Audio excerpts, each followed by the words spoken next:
Here's how to delete your Instagram watch history. So first of all, you need to go ahead, launch your Instagram application on your mobile device, log into your account. Instagram has added a new feature that allows you to view your watch history. So you might want to delete it for various reasons. So here's how. Go to your profile by tapping on the profile picture icon in the bottom right corner of your screen. Then tap on the three lines in the top right to go to your settings and privacy.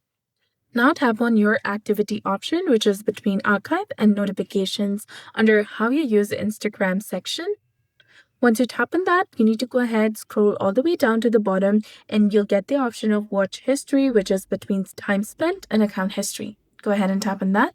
Now, in order to delete your watch history, go ahead, tap on select in the top right corner.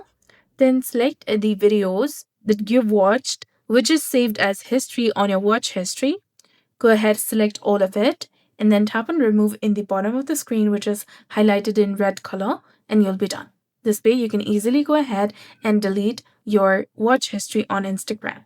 So that's it for this video. I hope you found this helpful. If you did, please like, share, and subscribe. Thanks for watching.